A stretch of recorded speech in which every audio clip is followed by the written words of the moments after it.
Boa noite a todos. Boa noite a todos. Essa é uma reunião da SOMERJ, né? Associação Médica do Estado do Rio de Janeiro. Eu sou Benjamin Batista de Almeida, presidente da SOMERJ. Hoje temos como convidado o prazer e a honra de receber o Dr. José Miguel Rodrigues, que é mestre em Ciências Contábeis pela UERJ, pós-graduado em Administração Financeira pela FGV, tem pós-graduação também em Direito Tributário, professor de pós-graduação e mestrado da FGV Rio, PUC Rio e IBMEC, palestrante do Conselho Regional de Medicina, de Odontologia, FEComércio, SEBRAE, membro da Comissão de Assuntos Tributários do Conselho Regional de Contabilidade do Rio de Janeiro, ministrou cursos para a turma da Secretaria da Receita Federal, para o Tribunal de Contas do município e pela Central de Treinamentos para os professores do Estado do Rio de Janeiro, pelo CRC, enfim, uma pessoa extremamente qualificada que hoje vai nos falar sobre o planejamento tributário do médico perante o cenário econômico.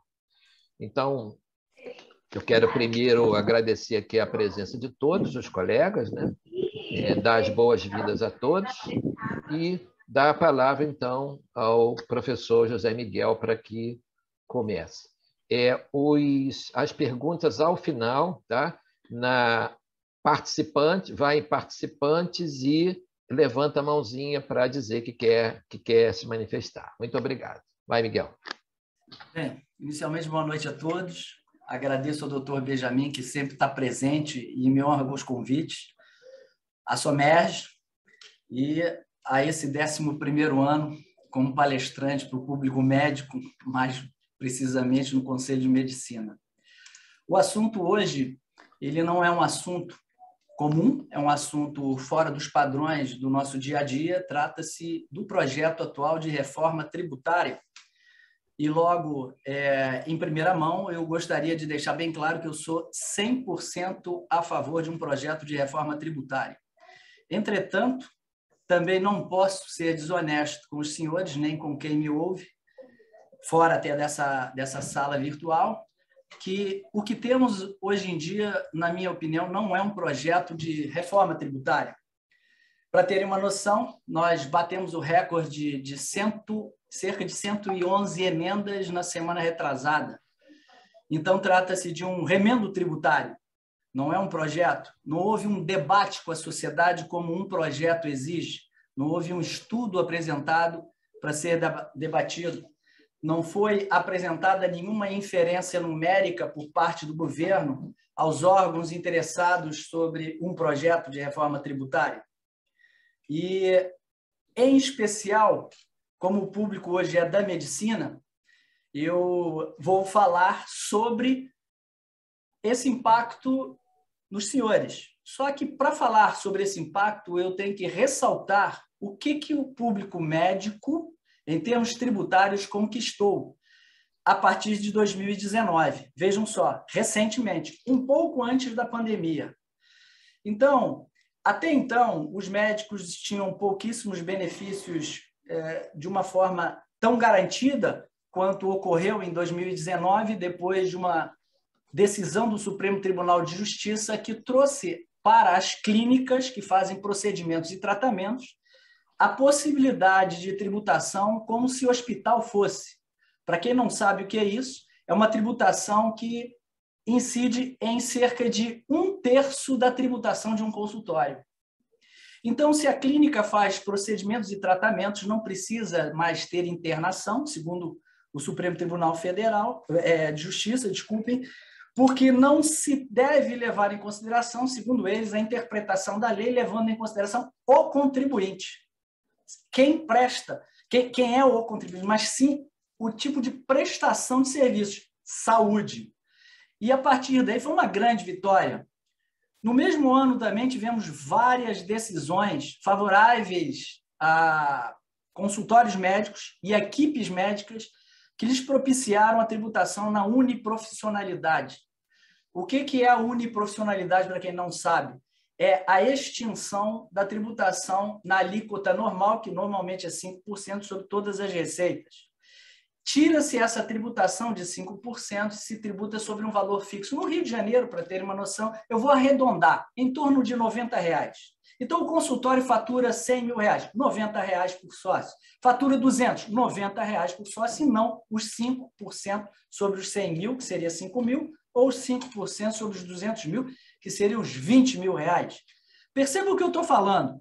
Os médicos vinham discutindo com a Secretaria da Receita Federal sobre a possibilidade de terem essas duas formas de tributação, e somente agora, depois de mais de 20 anos de discussão, ganharam essa posição no judiciário. Da mesma forma, senhores, os médicos, recentemente, na última alteração do Simples Nacional, conseguiram entrar, além do Simples Nacional, que já tinham conseguido em 2016, conseguiram recentemente, em 2018, salvo engano, entrar no anexo 3º, que é uma tabela que incide por 1/3 do valor do anexo 5º, que foi colocada à medicina. Percebam, tudo que eu estou falando foi conquistado recentemente. E aí vem o problema.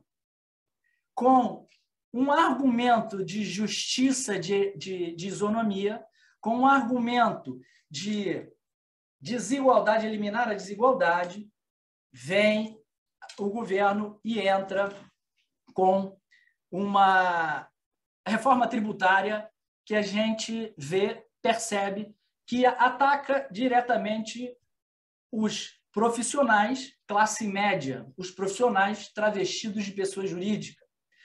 Não obstante a isso, o que eu queria também deixar bem claro é que parece que a sociedade ignora, principalmente quem ignora é quem hoje escreve as legislações sem ao menos estudar as legislações antigas, por que foram criados esses benefícios que eu falei com os senhores, e esquecem que esses benefícios, segundo o STJ na sua decisão, foram para tornar o direito constitucional da saúde execuível. Então, ele entendeu, vejam só, por que foram feitos esses benefícios. Primeiro ponto, porque as sociedades médicas, o exercício da medicina, tem um risco superior à grande maioria das outras profissões brasileiras. Seja um risco de prejudicar alguém, seja um risco de se prejudicar, como, por exemplo, numa Covid, contrair vírus, vir a óbito ou então ficar imprestável para um trabalho. A sociedade, então, entende que, mais do que justo, conceder algum benefício sobre o risco da execução do trabalho. Por isso que o médico está na tabela de risco maior. E assim não podia ser diferente na parte tributária. E existe o benefício social da execução da medicina, que foi considerado pelo Supremo Tribunal de Justiça na sua decisão, porque o benefício é social. A medicina causa um benefício social para a sociedade. Logo, se nós analisarmos a medicina, percebemos que o legislador fez foi: obrigado, médicos, obrigado, medicina, concedo esses benefícios, porque a estrutura hospitalar, a estrutura de clínicas é pesadíssima no seu dia a dia. Consertar os aparelhos, manter os aparelhos, todos os insumos é muito pesado. Então, eu concedo benefício para as clínicas. O médico é a profissão que mais estuda no Brasil, segundo a Associação Brasileira de Recursos Humanos. O médico é a profissão que mais tem carga de trabalho, segundo a Associação Brasileira de Recursos Humanos. O médico é a profissão que mais tem vínculos per capita, segundo a Associação Brasileira de Recursos Humanos. Tudo isso foi levado em consideração para conceder aos médicos, ao setor da medicina, ao setor da saúde, depois ampliado ao setor da saúde, esses benefícios que eu acabei de falar. Então, eu torno claro aqui que não é uma opinião particular, é uma opinião estudada, perfeito? De quem estudou o setor médico. Ok. Bem, mas em contrapartida, o médico também é a profissão que mais cai na malha fina no Brasil. seja de forma direta, seja de forma indireta através dos seus pacientes quando declaram um recibo, uma nota fiscal de um médico que a Receita Federal acaba não conseguindo cruzar. Então, se os senhores estão prestando atenção, já perceberam que o médico tem uma estatística personificada, uma estatística diferenciada, justamente porque o médico é uma profissão que se entende necessária. É por isso que o hospital é tributado numa tabela sendo apontada como uma estrutura especial, uma tabela enorme, que tributa todos da mesma forma, mas os hospitais de forma diferente. E veio e tributou o exercício da medicina dessa maneira. Por isso, eu alerto os senhores que estamos aqui numa associação médica, que quando vem alguém para reformar um projeto tributário igualando todos, tudo isso que foi julgado desses benefícios do STJ cai por terra. E aí, depois de 20 e poucos anos, conquistam os médicos esses benefícios a partir de 2019 e vem uma reforma tributária e pau na cabeça. Agora, se ela sai, não temos julgados, não temos jurisprudência, não temos nada. Vai ter que tudo voltar a ser julgado. Todo rito normal. Perfeito? E é aí que eu, então, entro agora no projeto de reforma tributária, depois de ter explicado para todos, planeado a situação. Espero que todos tenham entendido. Aqueles que hoje têm uma clínica, trabalham em uma clínica e ela não tem tributação favorecida, corram atrás disso. Tem dúvidas? Pergunta para mim, pergunta para o seu contador. Aqueles que têm um consultório e não têm patrimônio em risco, vejam o que é a uniprofissionalidade. E aqueles que hoje estão no Simples Nacional, no anexo 5º, pergunta ao seu contador como ir para o anexo 3º. São seus benefícios. O médico também conseguiu, na autonomia, na profissão liberal, executando como profissional liberal, seja cooperado, por exemplo, de uma Unimed, ao qual ele atua com o CPF, a dedução de grande parte das despesas que eram glosadas da Secretaria da Receita Federal. Acreditem nisso. Isso por quê? Porque ficou mais do que escancarada a quantidade de autuações e de ações no judiciário. E por isso que eu digo que é muito perigoso para a categoria hoje da medicina e outras como a minha, um projeto de reforma tributária como esse que teve um estudo que ninguém sabe como foi feito e analisa as profissões como se todos fossem literalmente iguais. Nem todos, como eu vou provar para os senhores. Então, eu entro agora no projeto de reforma tributária para os senhores entenderem.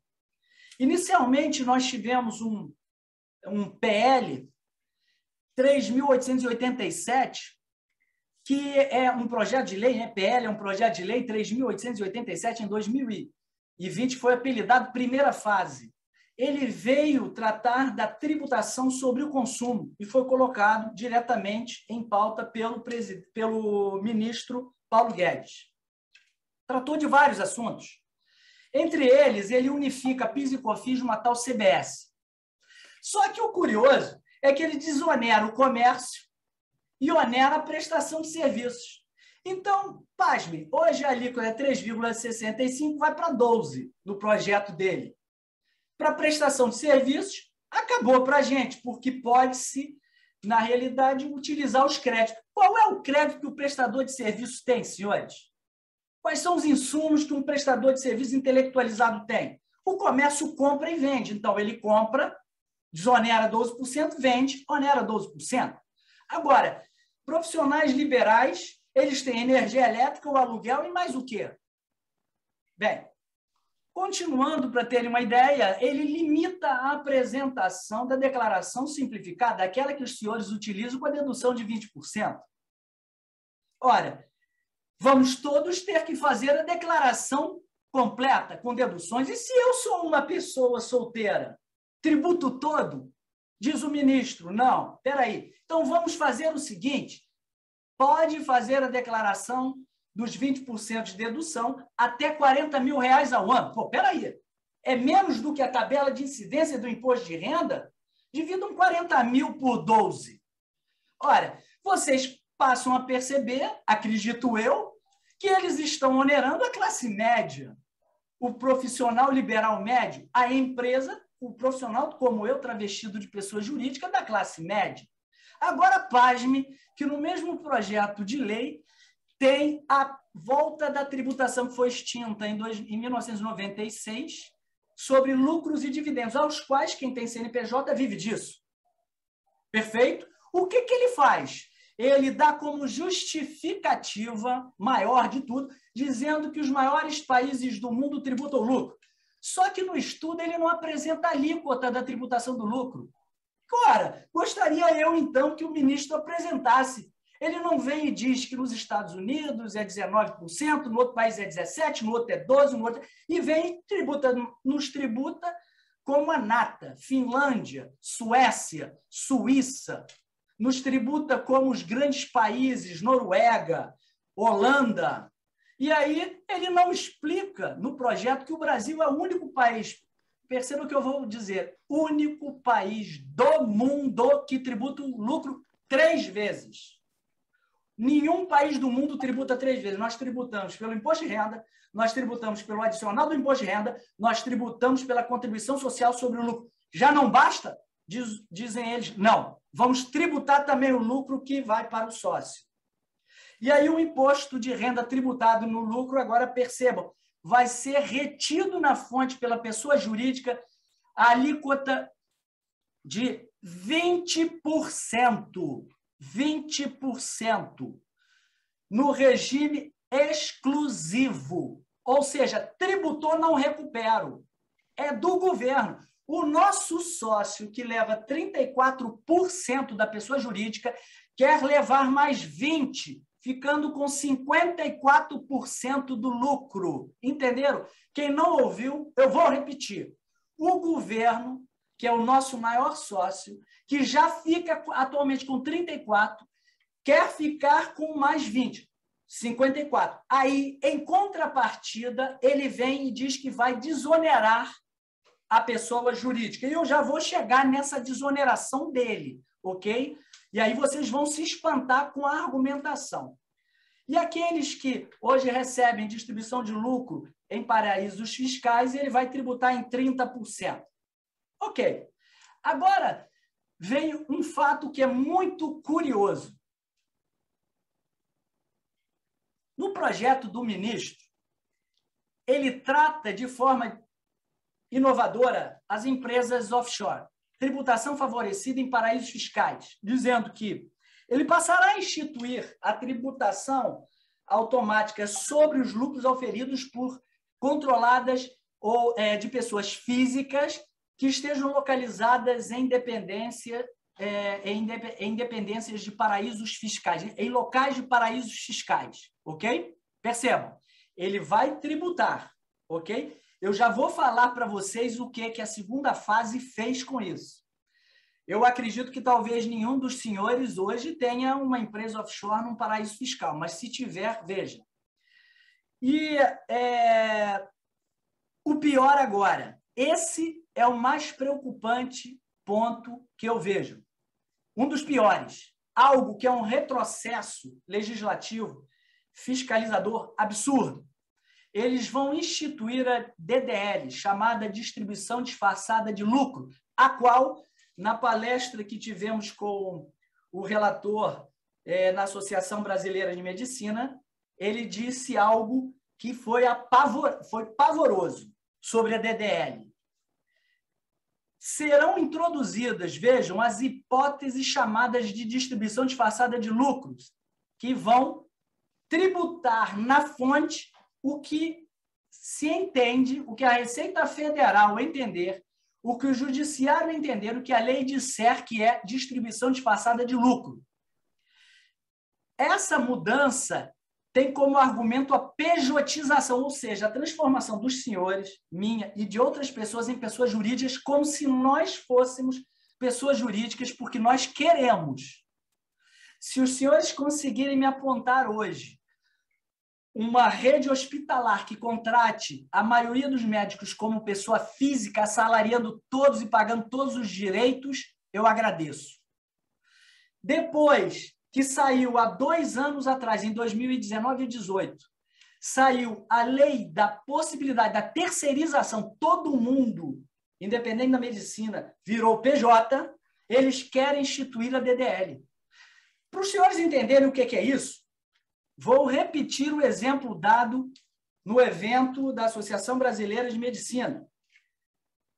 Um presidente de uma instituição de medicina perguntou ao relator o seguinte: muitos médicos têm que se reciclar. Abre uma pessoa jurídica e tem que se reciclar. São cirurgiões, são pessoas que precisam estudar. E, para isso, eles precisam ir em congressos, fazer cursos, se especializar. Então, essas despesas, que na realidade são despesas para enobrecer a característica desse médico, a qualificação desse médico, desculpem, serão dedutíveis? Foi feita essa pergunta e passou desapercebida no evento. E o deputado diz que apoia a Receita Federal, que uma coisa é despesa da empresa e a outra coisa é despesa do médico. E, por isso, ele apoia a distribuição disfarçada de lucro. Senhores, isso é um retrocesso, porque a DDL só existe em empresas inseridas no lucro real, são grandes, que tributam sobre o lucro. Não existe mais sobre o presumido nem o simples nacional, até porque o nome já diz, você tem o lucro que se presume. E eles querem colocar isso nas empresas do lucro presumido e do simples. O relator não disse diretamente, mas ele disse, eu apoio a Receita Federal. Só que há uma questão. No livro Caixa, isso é dedutível. Por que não vai ser dedutível na pessoa jurídica, a minha pergunta? Então, vejam que retrocesso. Eu não posso comprar um carro na pessoa jurídica, usar o carro para me deslocar, consultório, hospital, visita de domicílio de paciente, porque eles vão entender que é DDL. O combustível não é dedutível. E esse é um ponto que é muito perigoso. É um retrocesso. E o outro ponto que eu chamo a atenção nessa reforma é tributação de investimentos financeiros. Ele quer unificar, ele propôs a unificação da tributação dos investimentos financeiros, mantendo a isenção dos R$20 mil para pessoas físicas sobre a venda de ações, e estendendo o prazo, ao invés de ser tributado mensalmente, vai ser tributado trimestralmente. E a dedução vai ser R$60 mil quando é pessoa física. Não tenho nada contra, mas eu já vou explicar o que eu quero pôr em discussão. As aplicações financeiras que hoje, de renda fixa, que são tributadas, numa alíquota progressiva que começam com 15%, vão a 22,5%, vão ser todas tributadas em 15%. Não tenho nada contra, mas eu já vou explicar o que eu quero. E mais, não parou por aí. O day trade, que hoje é tributado por 20%, vai ser unificado e reduzido a 15%. Isso, para mim, começou a me chamar a atenção. Ora, eu não sou banco, eu não sou empresa de investimento. Eles estão atraindo o quê? O capital especulativo. Eles vão tributar o capital produtor, vão tributar o lucro, vão entubar uma CBS, vão fazer tudo aquilo que eu falei no capital produtor, intelectualizado principalmente, e vão desonerar o investimento especulativo. Será que isso não é estranho? Só que não parou por aí. Hoje, a única forma da Receita Federal conseguir chegar ao investidor sonegador é um tal de imposto de renda dedo duro, que automaticamente na venda se é tributado 0,005% sobre a venda. E a Receita Federal é avisada sobre esse valor retido e ela faz o cálculo, a regra de 3 inversa, para ver quanto aquela pessoa vendeu. Eles vão extinguir o imposto de renda dedo duro. Senhores, vão extinguir o único item que possibilita a Receita Federal a chegar ao investidor sonegador. Perceberam o que eu falei? Alongam o prazo, diminuem a alíquota da renda fixa, diminuem a alíquota do day trade, extinguem a forma de fiscalização automática do capital especulativo, investimento em mercado financeiro. E aí, finalmente, uma informação boa, mas não para mim, que só tenho um imóvel. Mas se algum dos senhores, hoje, tem imóveis e especula com imóveis, tem mais de um imóvel, pretende vendê-lo, tem um imóvel, pretende fazer a sucessão familiar, ou seja, a herança, eles propuseram algo interessante, mas com certeza não foi para mim. Foi para alguém que tem muito imóvel.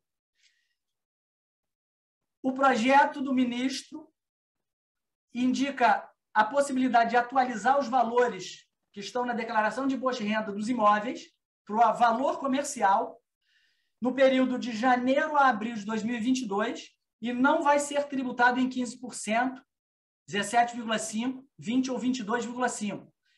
Essa atualização desse período de janeiro a abril, por isso que eu chamo a atenção dos senhores, vai ser tributado a alíquota de 4%. Senhores, eu estou falando muito menos de 4 vezes. Aproveitem, porque eu não sei se isso é, como a gente diz no mercado tributário, o dedo de Deus, pim, é para alguém.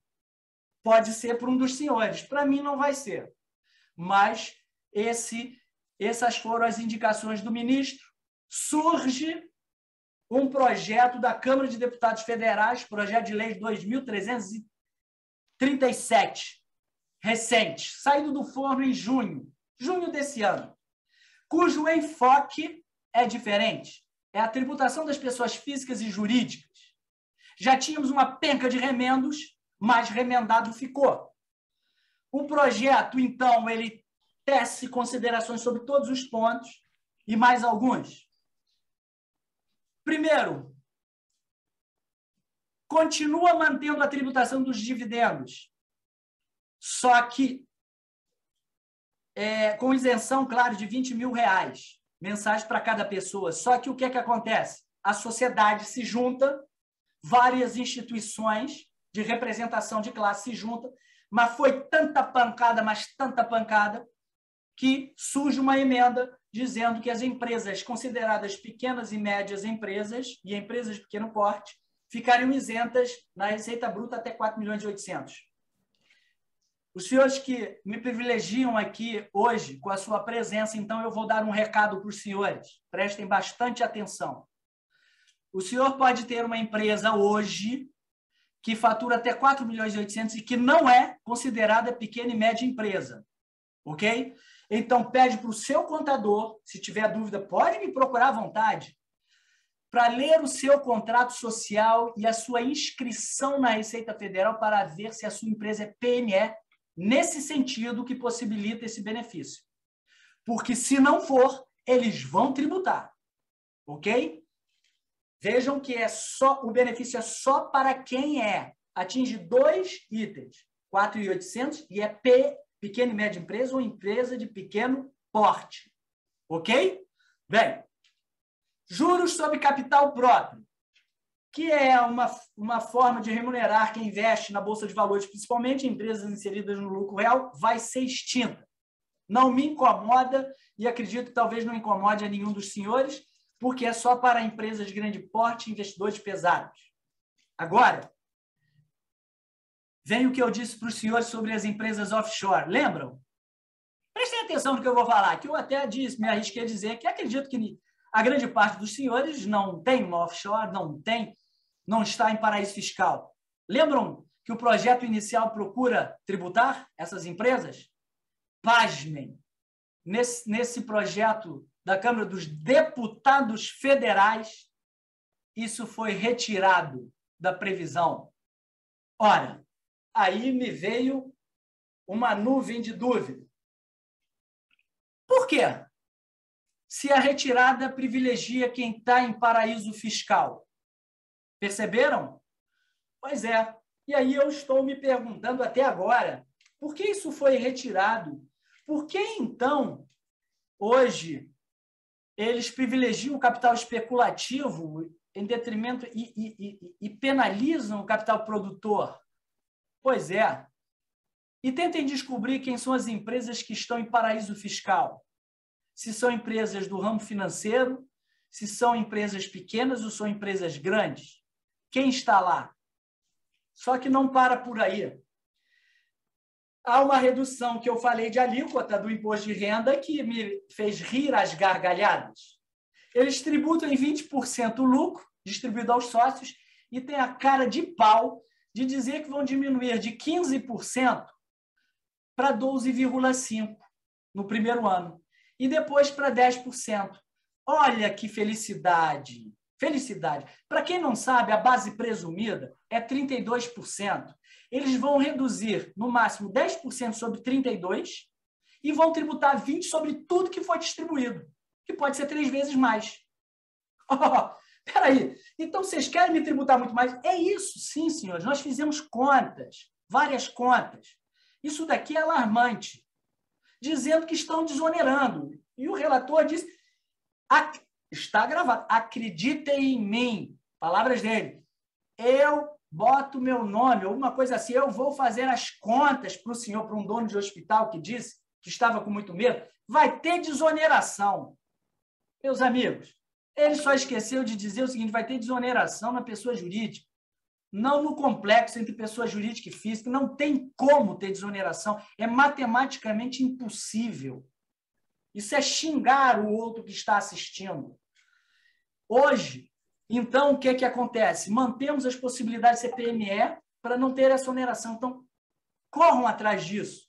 Corram atrás de identificar se as suas empresas são PME. Se a sua empresa ultrapassa 4.800.000, divida ela em 2, em 3, em 4, em 5, em 6, para cair em 4.800. Faça alguma coisa. Infelizmente, tem uma penca de sociedades médicas que têm 10, 15 sócios. Dissolve essa sociedade. Abre outra, com vários anestesistas. Atualmente, separa. Não vai valer a pena estar todo mundo junto. Quanto mais médicos juntos, pior a tributação vai ser. Então, nesse sentido, nós vamos ter uma tributação bem maior. E isso foi mantido no projeto da Câmara dos Deputados. Os deputados também mantiveram a tributação sobre os investimentos da Bolsa de Valores, os investimentos especulativos. Não mexeram. Mexeram somente em poucos pontos. Os deputados também mantiveram o projeto do ministro que alterava a tributação de ativos de renda fixa, ao qual diminuía a tributação de uma alíquota progressiva de 15%, que chegava a 22%, e passa a ser tributada em 15%. Então, tudo que é mercado financeiro praticamente foi mantido e foi melhorado. Por quê? Porque o ministro Paulo Guedes quis terminar, ou seja, quis tributar, mas quis terminar com a isenção aos certificados de recebíveis imobiliários, né? De mercado financeiro, os tal CRIs. Quis também, do agronegócio, os CRAs, quis tributar, acabar com a isenção. Quis acabar com as letras de câmbio imobiliário, as LCIs, quis acabar com a isenção das letras do agronegócio, as LCAs. Esses os deputados derrubaram. Mercado especulativo vai permanecer a isenção. E também, para eu ficar mais pasmo ainda, em 2018, a própria Secretaria da Receita Federal fez um estudo sobre a tabela de incidência do imposto de renda da pessoa física, a qual não tem reajuste desde 2015 e cuja tributação se inicia, vou arredondar o valor, em torno de 1.900. Em 2017, 2018, eles chegaram à conclusão, a própria Receita Federal disse que a tabela estava desatualizada em 85%, vou arredondar, o que dava um valor de isenção mínima, salvo engano, de 3.600, 3.700. Sabe qual é a proposta? Colocar em 2.500, dizendo que estão atualizando a tabela, mas mantém o limite máximo, que hoje é de 4.993, algo parecido com isso, em 5.300. Senhores, não causou cócegas na classe média. E ele vem e diz que está desonerando 80% dos assalariados brasileiros. Então, se os assalariados brasileiros ganham menos de R$ 2.500, desculpem, é um país de quê? Pobres, miseráveis. E eles têm essa honra de dizer que estão beneficiando os contribuintes, pessoas físicas. E aí vem algumas observações, então, que merecem destaque. Entre elas, começo logo dizendo que eles privilegiam o capital oriundo da especulação financeira em detrimento do capital produtor, como eu falei aqui umas 3 ou 4 vezes. Eles unificam o imposto de renda, alongam o prazo de pagamento, dificultam a fiscalização ao eliminar o imposto de renda dedo duro. E aí a minha pergunta sobre a distribuição de lucro, imagine que a sua empresa tem lucros acumulados a distribuir. Como vai ficar a tributação dos lucros dos anos anteriores? E a resposta deles é, vai tributar.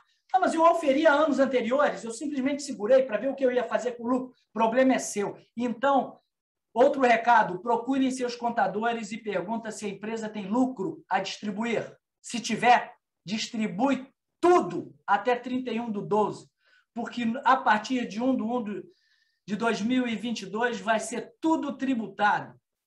E aí a minha pergunta é, como ficam as obrigações acessórias que demoraram 30 anos para montar, a tal da SF, SCD, SPED, contribuições, 117, salvo engano, obrigações acessórias. Vão ter que remontar tudo. Olha o custo dessa reforma. Olha o custo para o governo de remontar tudo. Foram projetos de... podem chegar a casa de trilhão. Vai praticamente tudo cair por terra. Não levaram em consideração aquela máxima da economia, custo ou benefício. E aí, eles realçam a pejotização, que querem tributar a pejotização, só esquecendo que quem criou a pejotização foi o próprio governo. Hoje em dia, os poucos médicos que conseguiram passar em concursos públicos estão sofrendo o pão que o diabo amassou, não tem reajustes há um tempo enorme. Estão entubando no serviço público um monte de médicos pejotizados. Quem é que inventou a pejotização? Foi a esfera privada ou foi a esfera pública da saúde? Isso não leva em consideração, atacando os médicos que hoje têm CNPJs. O outro ponto, não há um estudo numérico, uma inferência, um estudo para trazer uma inferência numérica sobre o que eles estão alegando. O que eles apresentam são planilhas fechadas, não querem discutir esses números com o Conselho de Contabilidade, Conselho Federal de Contabilidade, não querem com a OAB, não estão abertos ao diálogo dos estudos que foram feitos pelos órgãos de classe, Federação do Comércio, Fiesp, Firjan, Sebrae e assim sucessivamente. Imagina o custo disso tudo que eu estou falando com os senhores hoje. E outro ponto, sem querer criar polêmica. Primeiro ponto, alegam que é para a igualdade. Segundo ponto, eliminar a desigualdade. Terceiro ponto, o Brasil precisa de recursos. E desculpem, senhores, mas há algo que me incomoda muito, que é o seguinte: existe uma tal de Emenda Constitucional 32 de 2020, que trata sobre o PEC da reforma administrativa pública, gastos públicos. Esqueceram ela? Eu, como empresário, os senhores que têm empresa sabem que há duas formas de fazer o caixa melhorar. A primeira, aumento receita. Na esfera privada é quase impossível. A segunda, diminuo despesas. A mídia não fala um minuto na regulamentação das despesas públicas, da PEC administrativa, que é anterior. Esqueceram, senhores? Se é para a desigualdade, se é para gastos públicos, se é para falar sobre receita, por que não eliminam as despesas? Segundo ponto, temos recentemente, em 2017, uma reforma trabalhista. Por que pararam de falar na reforma trabalhista? Ora, não é também para eliminar o custo Brasil? Terceiro ponto, e a Emenda Constitucional 113 de 2019, que foca nos gastos públicos, trazendo a reforma da Previdência Social. Essa reforma, caso os senhores não sabem, proíbe que um deputado federal, que um senador com 3 mandatos tenha direito à aposentadoria total. A minha pergunta para os senhores é: esqueceram? Igual a aposentadoria do Brasil todo. Então, reforma previdenciária, que é o maior buraco brasileiro, gastos públicos, que é o segundo buraco brasileiro, está parado. E eles vêm e mexem na gente, na produção de capital intelectualizado. Poxa, isso é muito injusto, no meu ponto de vista. Pelo menos dialoguem com a gente antes de lançar um projeto desses. Abram um diálogo social.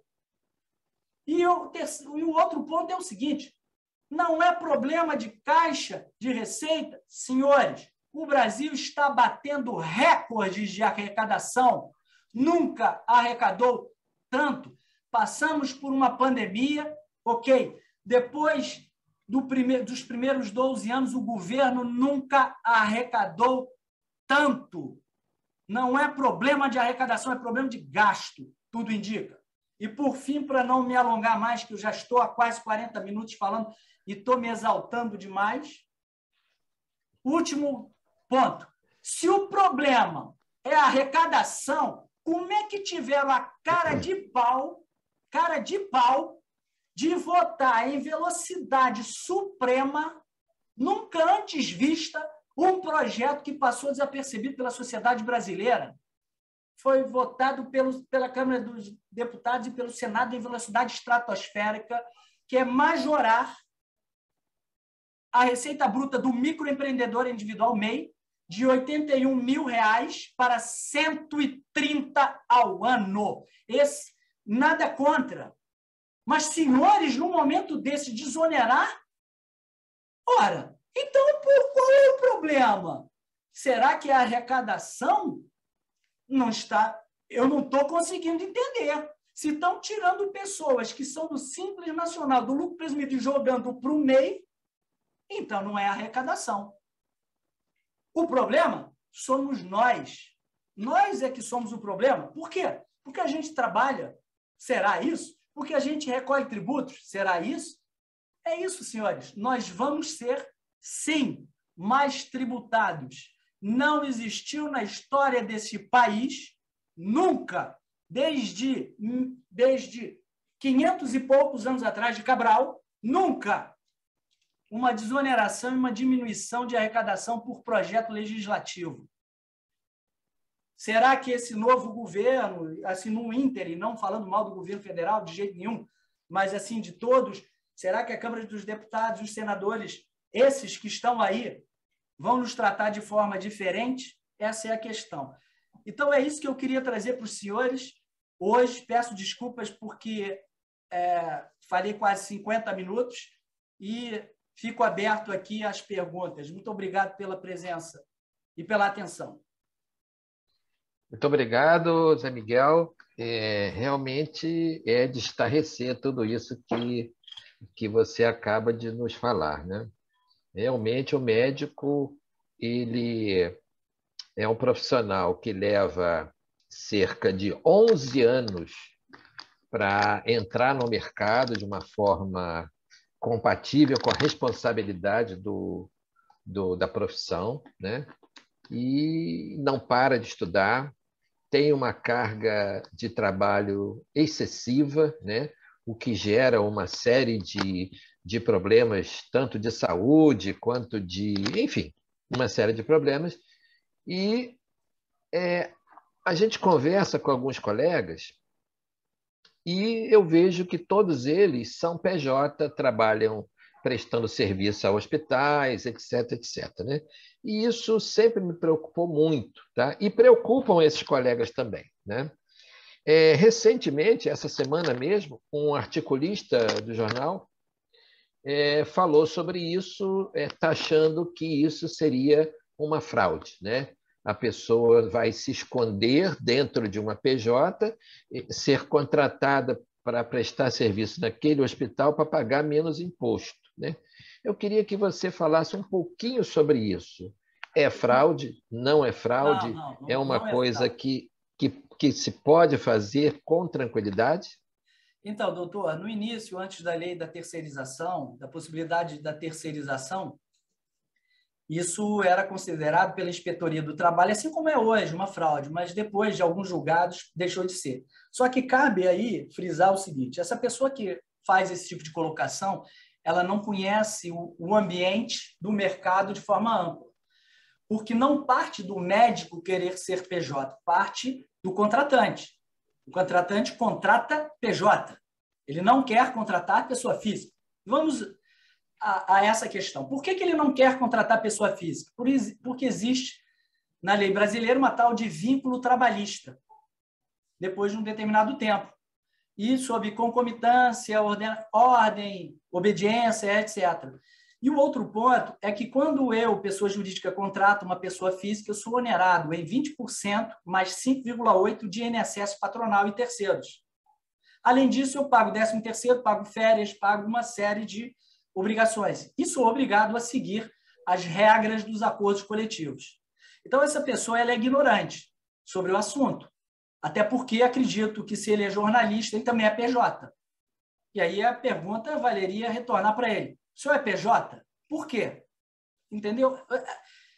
Em 1992, eu nunca mais vou me esquecer, eu li um livro chamado A Era do Fim dos Empregos. 92. Uma psicóloga, desculpe, tinha escrito um livro dizendo que no futuro não existiria mais emprego. E é aí o que a gente está vendo hoje.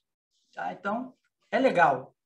Desde que seja, né, bem materializado nos contratos, é legal. Ok. Doutor, eu tenho aqui 2 perguntas. Doutor Sérgio Pina, por favor, falando lá de Rio das Ostras. Boa noite a todos. Boa noite, professor. Boa noite. Ainda bem que eu vim preparado para a sua palestra, trouxe meu isordil, deixei aqui do lado e consegui sobreviver. Quando se fala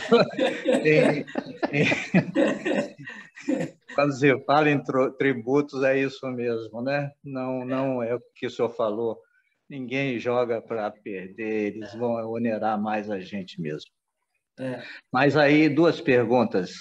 Sim. Uma é sobre o que o senhor falou das empresas que retêm seus lucros e não distribuem. O senhor sugeriu que fizesse isso até o final do ano, porque, no caso, a lei entra em vigor a partir do ano que vem, não é isso? Exatamente. Mas quando você for lá prestar contas ao leão lá no outro ano, isso não vai incidir? Não. Essa é a primeira pergunta.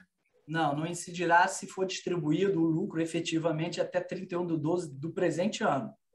Tá. Que que provavelmente o que deve ser feito na sua declaração, talvez retroativa, é perguntar ao seu contador se tem como ele distribuir, não distribuir, mas colocar a distribuição nominal. Sei. O doutor Sérgio Pina tem a ver tanto de lucro a ser distribuído futuramente. Ok? E aí não tem problema. Ok. Outra situação é que o senhor falou sobre sociedade uniprofissional.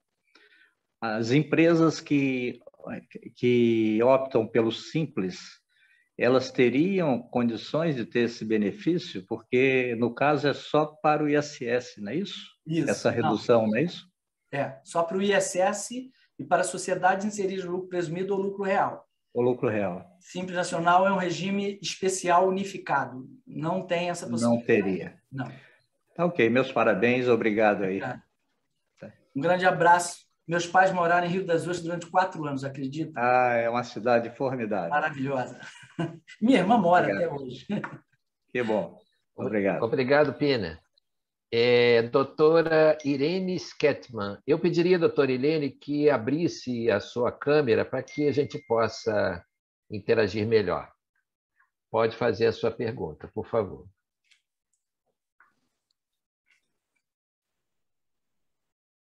Acho que não está ouvindo. A senhora está mutada. Isso. Pode fazer a sua pergunta. Se puder abrir a câmera, ótimo. Ai, meu Deus. Pode falar, pode falar. Agora já está. Eu gostaria de saber se essa distribuição de lucros pode ser pelo simples ou não. É que eu não entendi isso, desculpe. Pode. A distribuição de lucros é uma figura que está apartada da tipologia jurídica societária. Então, pode ser no simples, pode ser no presumido, pode ser no lucro real. Distribuição de lucros. Ok.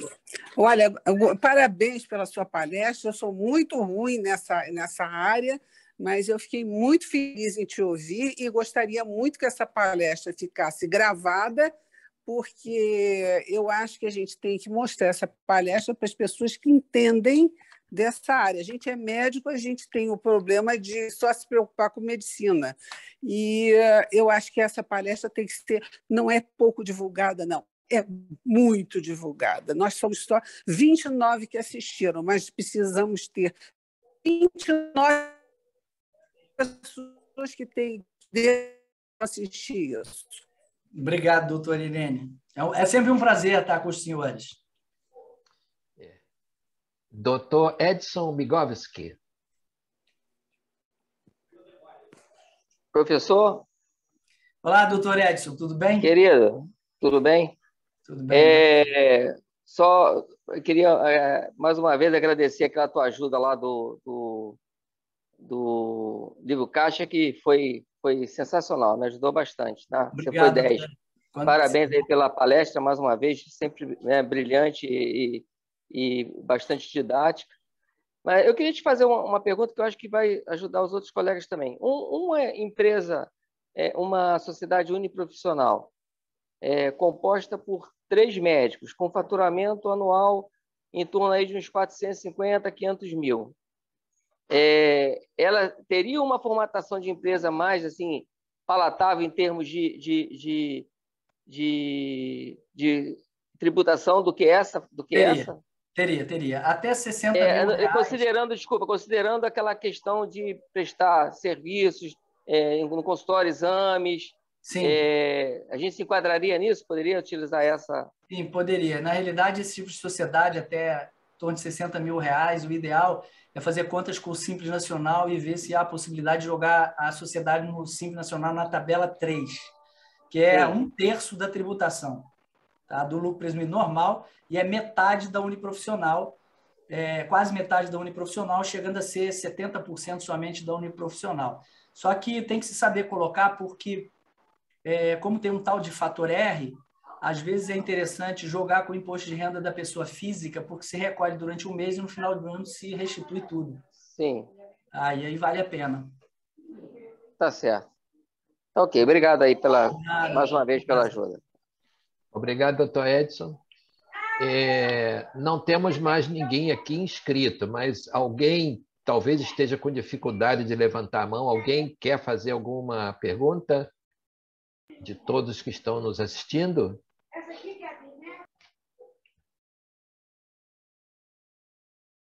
Eu creio que não. Enfim, agora, o Zé Miguel, muita coisa do que você falou é o que consta do projeto de lei que está sendo apreciado, está tramitando lá na Câmara, né? Então, quer dizer, como esse projeto ele ainda não foi votado, né? Sim. Muita coisa do que você falou fica no campo do poderá acontecer, correto? Foi isso que eu entendi, não é isso? Tá. Isso. Na realidade, doutor, é o seguinte, hoje é isso, a ser votado.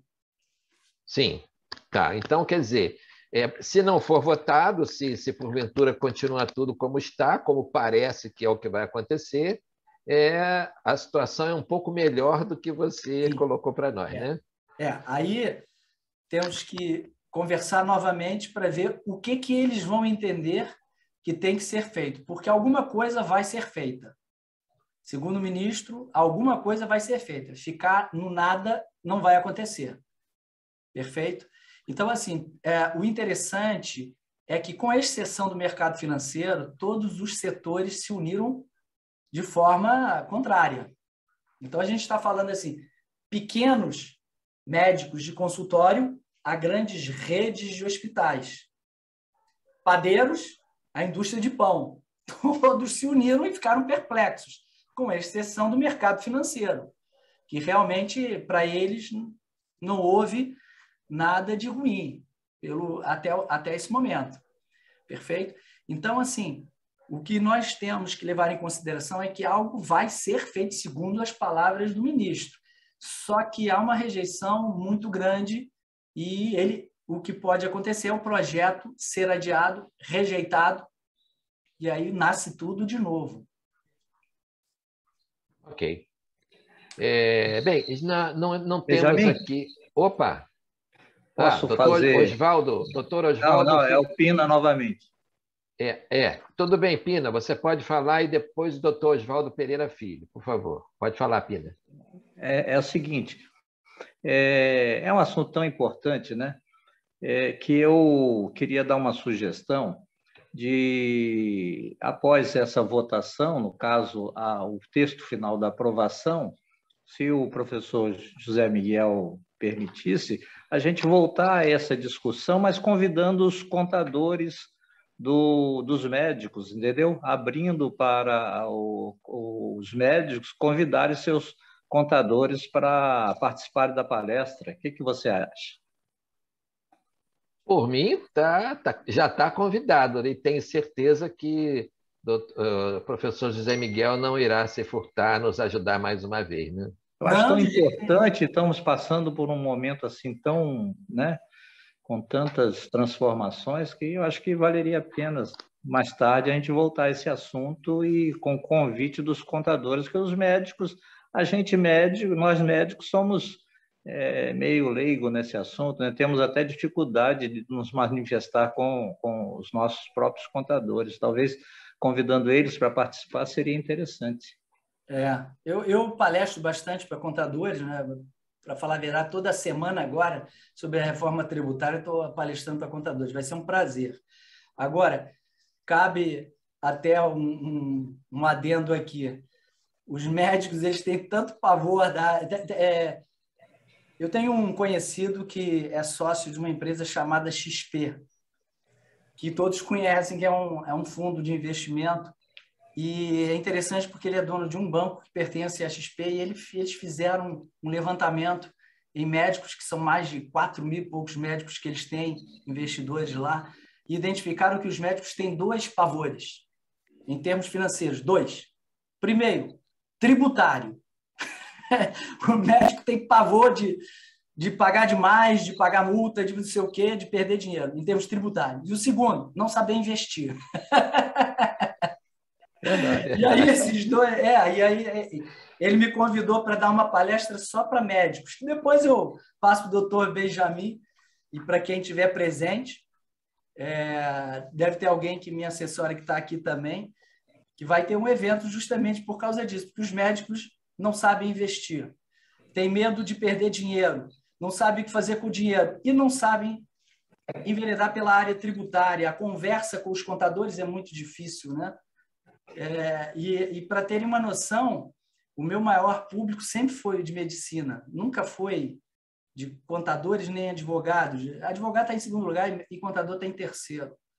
Eu, há uns 4 anos atrás, fiz um curso que vou relançar, que era para médicos entenderem da área tributária e saberem conversar com seus contadores, né? Entenderem como funciona esse mundo. E eu nunca tive turmas tão grandes na minha vida. Era um monte de médico.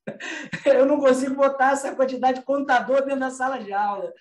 E aí até tive uma provocação, futuramente vou lançar, mas é isso que acontece, né? Para terem uma noção, o médico não tem tempo, literalmente não tem tempo. O médico, segundo a Associação Brasileira de Recursos Humanos, como eu falei com os senhores, é a profissão que mais trabalha per capita, atinge 54 horas semanais de trabalho contra 44 da média brasileira, não é? 3 vínculos de emprego, etc, etc, etc. E é assim, né? Infelizmente é isso, né? Entenderam? Então, assim, é aquela coisa, é como eu particularmente, apesar de ter plano de saúde, tenho meus médicos particulares mesmo da minha família, que a gente acaba indo, fazendo quase que uma análise, né? Substituindo psicólogos e psiquiatras, etc., para ver assim, estou bem, doutor? E quando fala, já começa a entrar em pânico, né? Mas a profissão médica tem isso, a indução. É isso aí. Vamos escutar agora o doutor Oswaldo Pereira Filho. Doutor Oswaldo, pode fazer sua pergunta. Se o senhor puder abrir a câmera, agradecemos. Doutor Oswaldo? O senhor está com o som fechado. Está me ouvindo? Agora sim, pode falar. Tá bom, então. Bom, parabéns a essa live espetacular. É uma pena realmente que... Mas ela tem que ser estendida, tem que ser reproduzida, porque é de interesse mútuo, né? O meu caso é um caso... Parabéns ao doutor José Miguel pela sua sabedoria. O meu caso é um caso que pode, de repente, estar encampado por alguns colegas. Veja bem, eu sou cirurgião e sou sócio proprietário, 3%, de um hospital aqui em Florianópolis. E nós temos todos aqueles requisitos que faz com que você tenha uma tributação de 8%, né? Tributação médica hospitalar, 8%, mais 2% de ISS, aqui em Florianópolis, São Paulo é 5%. Bom, só que isso eu nunca consegui fazer, essa tributação via hospitalar pelo hospital, porque, segundo os contadores, como nós tínhamos muita despesa, havia prejuízo constante, então não poderia o hospital fazer um adiantamento de lucro. Então, eu não consegui nunca participar dessa tributação médico-hospitalar por meio dessa forma. Nesse meio tempo, eu entrei para uma outra sociedade, chamada Bela, em que eram 8 obstetras, que também eram cirurgiões, e que ganharam na justiça o direito de ser tributado pela forma médico-hospitalar, uma vez que praticamente o trabalho deles era hospitalar, consultório e hospitalar. Então, essa tributação especial era apenas para procedimento cirúrgico, sendo consulta um pouco diferenciada, e era 11% e mais 2% do ISS. Como eu abri uma filial aqui no município, numa outra cidade aqui em Florianópolis, eu não tinha cara de pedir aos colegas para abrir uma filial, porque eu ia para lá sozinho. Então, eu montei uma unipessoal, que aí o doutor José Miguel mencionou. Só que eu estou apavorado porque o contador está com medo de participar dessa tributação médica hospitalar e não conseguiu ainda colocar-me no anexo 3, embora eu tenha uma renda menor que 60 mil por agora, porque fazem 3 meses que eu estou lá oficialmente e, segundo o contador, só o ano que vem que eu poderia, então, tentar entrar no Simples. Então, é uma situação atípica, eu sei, quer dizer, mas tem muita coisa envolvida, afinal de contas, tem custos disso aí, e sai do bolso do profissional, porque a gente tem muito é onerado de toda forma, né? Além de que não foi nem mencionado ali, a responsabilidade civil, que nós ainda pagamos obrigatoriamente, eu pago 2, para poder blindar patrimônio, né? Então, eu queria saber se ele entendeu mais ou menos o meu posicionamento e o que ele poderia falar sobre isso. Só um pouquinho. Tem aqui colegas contadores aqui em Florianópolis que são mais arrojados, ou seja, colegas que não têm a situação privilegiada que eu tenho, que participo de um hospital, de uma estrutura como sócio, eles, mesmo tendo uma unipessoal, estão tributando naturalmente como se fosse médico hospitalar. Já o meu contador tem medo, porque, segundo ele, a Receita Federal pode ter uma interpretação anômala, porque ainda eu não poderia, entre aspas, ter esse direito. Quer dizer, eu tenho, mas não ainda oficialmente, né? Então, doutor Oswaldo, a pergunta é pertinente e excelente. Peça para o seu contador, indique para ele ler a decisão do STJ sobre a tributação de clínicas com extensão hospitalar. E lá, o Supremo Tribunal de Justiça dá uma pancada na cabeça da Receita Federal tremenda. Eu vou dizer por quê. O Supremo Tribunal de Justiça decidiu em 2019 que, para ter a tributação equiparada a hospitais, é necessário ter o trabalho em extensão hospitalar, conforme a RDC da Anvisa número 50, ok? A resolução da Anvisa número 50, que determina a planta física. Então, se a Anvisa, se a Agência Nacional da Saúde determinar que o senhor tem uma clínica, se o senhor faz procedimentos e tratamentos que estão na RDC 52, capítulo 4, que discrimina os serviços aos quais trazem desde patologia clínica a análises,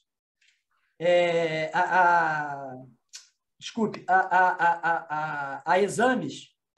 Se o senhor tem uma daquelas atividades, o senhor não precisa pedir permissão para a Receita Federal. Mas é impossível eles me autuarem? Não. A Receita Federal pode qualquer coisa. É diferente deles ganharem. Ok?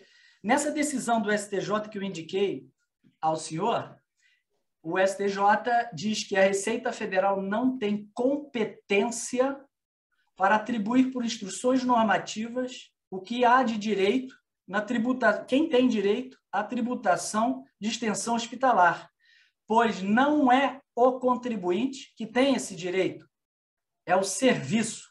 E se o seu serviço é de extensão hospitalar ou é o hospital, veja seu CNAE, Cadastro Nacional de Atividades, que está no seu cartão do CNPJ, não tem o que discutir, não.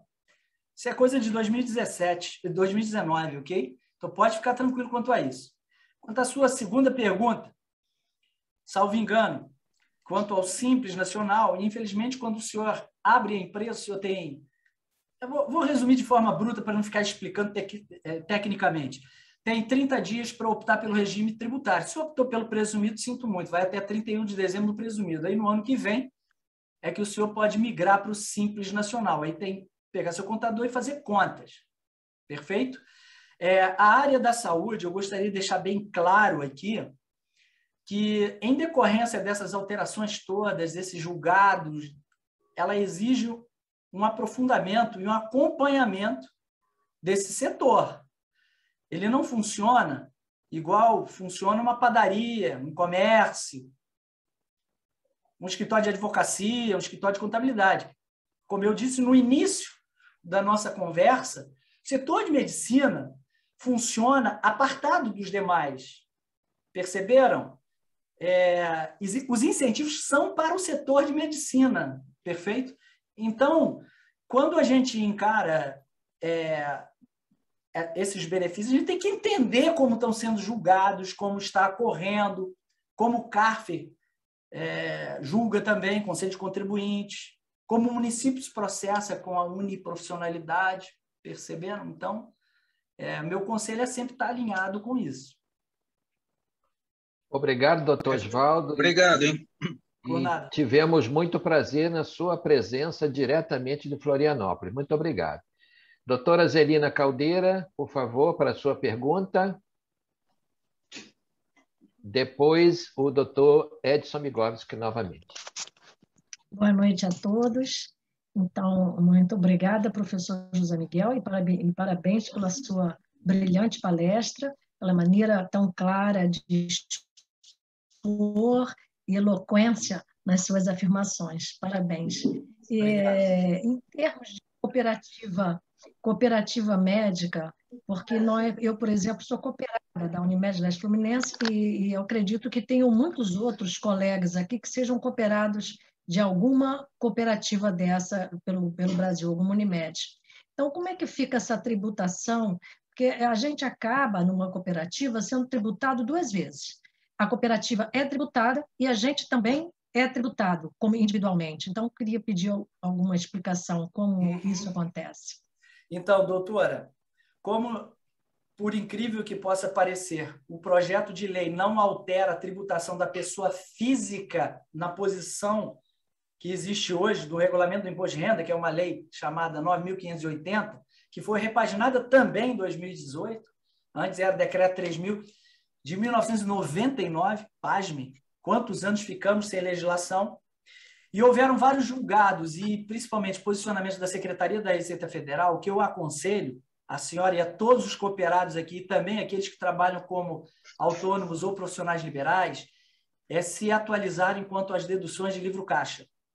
Perfeito? Porque todo cooperado, pessoa física, pode deduzir o livro-caixa. E agora aqui cabe uma informação interessante sobre o livro-caixa que muitos não sabem. O Conselho Federal de Medicina regulamentou a telemedicina. Perfeito? Uhum. Da mesma forma, subentendeu-se que não somente a telemedicina, mas o exercício da medicina em casa. Porque o médico ele se esquece que ele leva trabalho para casa. Ou estou enganado?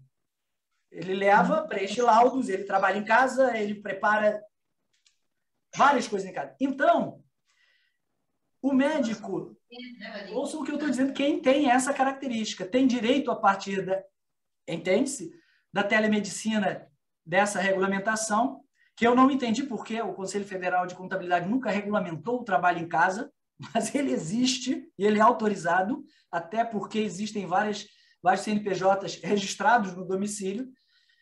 A senhora pode abater 1/5 das despesas domiciliares que são comuns. Aluguel, condomínio, telefone, luz, entendeu? Tudo que é comum. Então, o que eu indico é que os médicos se atualizem quanto às deduções permitidas de livro-caixa, que são muitas, mas muitas mesmo. Só que a legislação é tão grande, que você tem que ter muitos anos de praia para entender como ela funciona. Perfeito? Mas é ótimo. Por que isso é ótimo? Porque, veja, a sua conta de energia elétrica pode diminuir 27,5% de 1/5 da conta. Já é alguma coisa. Chegou no final do ano, pagou a viagem.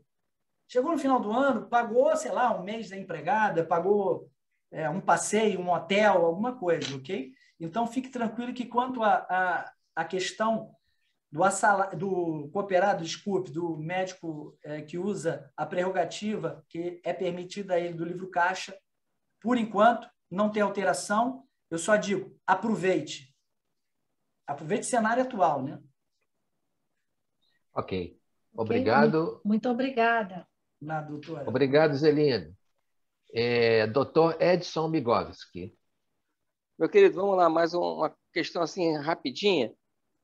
Você já tinha falado uma vez sobre o PGBL e o VGBL, né, para fins de redução da tributação.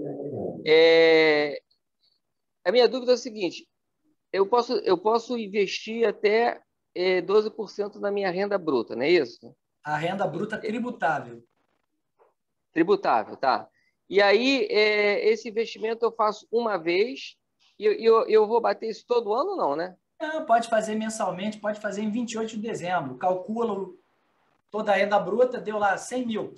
Investe 12 mil. 12 mil. Aí, esses 12 mil, eu vou usar esse valor para bater no imposto de renda daquele ano, é isso? Isso. Agora, no final, quando houver o resgate, eu vou ter que pagar tudo isso. Meu conselho, ou tenha um assessor do lado, ou tenha um contador do lado. Por quê? Vamos lá, existem 4 formas de investir em previdência privada.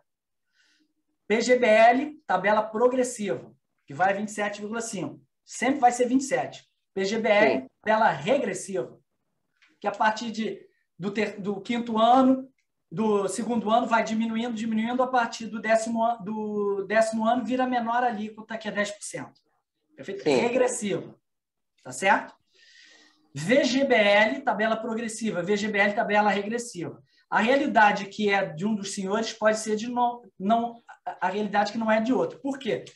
Porque a previdência privada do meu dependente também é dedutível se for PGBL de mim. Então, aos que estão aqui, se tiver alguém com um filho novinho, por exemplo, meu conselho, invista num PGBL, tabela regressiva, porque quando ele tiver 18 anos, o que acontece? Você já investiu há 18 anos. É 10%, entendeu? Dessa fatia. Então, essa realidade é diferente daquele que tem mais idade, que é suceder o patrimônio. Por exemplo, eu quero passar meu patrimônio em dinheiro para um herdeiro. VGBL, tabela progressiva. Ou regressivo, tanto faz. Se eu esperar viver 10 anos, regressivo. Se eu achar que eu vou morrer amanhã, tanto faz. Mas por que VGBL? Porque VGBL é tributado só sobre os juros. Então, eu preservei o principal. Passei para o meu herdeiro. Já no PGBL, a tabela regressiva é ótima para quem tem filhos pequenos, como eu falei. Sim. E independe para quem quer fazer só uma jogada de dedução de imposto de renda, porque este ano eu vou ter um pancadão de imposto a pagar. Então, é mercado financeiro. Por isso que acho que lá o sócio da XP me convidou para dar a palestra, porque a gente tem que saber investir. Entenderam? Infelizmente. Só para terem uma noção, nessa tributação que o doutor Oswaldo me perguntou, para quem não sabe, ela causa uma economia de 61% em relação ao lucro presumido normal. Ouviram? 61%, em média. Tá? Então, eu vou perguntar qual dos senhores conhece uma aplicação no mercado financeiro que dê 61% ao mês? Ora, não é melhor investir nisso? Entenderam a questão? Essa é uma questão. Então, vamos raciocinar. No primeiro ano, eu economizei 61% por mês. Guardo esse dinheiro e invisto no mercado financeiro.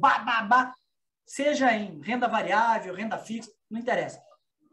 Eu tenho 5 anos para ser fiscalizado. No segundo ano, mais 61%. Já tenho 120%. Vamos supor que eu seja fiscalizado e venha a ser autuado no 7º ou 8º ano. Eu estou ganhando. Porque, além de discutir com a Receita e poder ganhar, eu ainda tenho uma economia que banca tudo. Então, a parte tributária também é risco. Tem que entender, às vezes, que, assim, A Receita tem perdido na Justiça sobre essa reclamação aí de tributação em regime equiparado ao hospital, tem perdido muita coisa, mas assim, eu diria a grande maioria, como perdeu a uniprofissionalidade a partir de 2019 para cá. Então, assim, foi só uma pincelada do que o doutor Edson perguntou, ok? Mas é 12% sobre a renda tributada. Obrigado. Tá bom, agora, obrigado. Agora a pergunta da doutora Natália Sinhot. Pode abrir seu som, doutora Natália. Boa noite. Eu gostaria de saber onde que a gente encontra essa lista completa das despesas dedutíveis do livro caixa para os médicos especificamente. Doutora, isso é uma lei que é a 9.580, que é uma lei que tem 1000 páginas. E onde tem isso resumido por alguém muito inteligente? Não tem. Porque senão a gente nunca vai conseguir usar todos esses benefícios, né? Por exemplo, essas despesas de casa, por exemplo. Você falou que pode deduzir 1/5. Que despesas são essas, por exemplo? Então, essa é justamente a despesa, uma despesa que está escriturada lá. Pois e tem solução de consulta da Receita Federal, porque somente a lei em si pode criar um vácuo, né? Porque tem que ter interpretação da Receita Federal. E todos os dispositivos legais que mexem com a tributação federal, a Receita Federal se pronuncia através do que a gente chama de soluções de consulta. Os contribuintes questionam e ela responde. Para terem uma noção, nas palestras lá, que também eu faço na SOMERJ, mas principalmente no Conselho Regional de Medicina, eu falo que médico não tira férias. Lembram disso? Médico vai a congresso, porque congresso é 100% dedutível do imposto de renda para o médico, desde que seja da sua especialidade. Então, eu sempre digo, não tire férias, procure um congresso da sua especialidade e vai para Cancún, vai para um cruzeiro marítimo, etc., porque é dedutível do imposto de renda, desde que seja da sua especialidade, entendeu? E aí existe a prerrogativa, tem que guardar o certificado, os comprovantes de pagamento. Mas o congresso é só de noite. Não tem problema, que culpa você tem de estar no congresso, que é num cruzeiro marítimo e é só à noite? O problema não é seu. Tá? Então, doutora, infelizmente eu não conheço nenhum local que tenha resumo, mas tem na lei e realmente é bastante amplo e a gente tem que seguir também as soluções de consulta da Receita Federal. Obrigado, doutora Natália. Só uma pergunta, doutora. A senhora nos assiste de onde? São Paulo, eu sou dermatologista. Então eu também sou dermatologista, só que eu atuo aqui no Rio de Janeiro. Muito prazer em ter sua presença conosco. Doutora Natália e doutor Benjamin, dermatologia é uma atividade que tem, se a atividade executada por força própria e recursos próprios, sem ambiente hospitalar e sem pagamento do hospital das despesas, tem muita despesa. Todo material é dedutível, o bebedouro do seu consultório é dedutível, papel higiênico é dedutível, tudo é dedutível, tudo que tiver dentro do consultório, as pessoas que trabalham ali, a faxineira que eu contrato, o prontuário, todos os itens considerados como insumos. Agora, mais recentemente, a taxa de cartão de crédito, né? Houve uma decisão também do STJ, que é dedutível também. Tá? É isso aí. Bem, não temos mais perguntas, mas eu gostaria, Zé Miguel, existe algum site de informações qualificadas sobre esse assunto que o médico possa consultar? Você tem um site, por exemplo? Eu tenho um site e constantemente tenho uma rede no Instagram, tenho no YouTube. Hoje mesmo eu subi um vídeo sobre a tributação equiparada à medicina. No YouTube é Professor José Miguel. E no Instagram é @Professor José Miguel. Basicamente, tudo que eu posto lá é para a parte de medicina. Eu também, se me permite, disse que tem um curso que é para médicos. Tá? E o título é Médico Não é Bobo. Não, médico não só nega, mas não é bobo. É o título do curso, justamente trazendo essas informações, e lá a gente faz um grupo entre todos os médicos e vamos perguntando e vamos convivendo, além das aulas, que são muitas, né? Tem mais de 50 horas de treinamento ali. Tá? Mas, assim, fora isso, eu não conheço porque eu tenho que me atualizar. Eu não sou médico, mas eu me atrevo a dizer que eu estudo igual médico. Para me atualizar.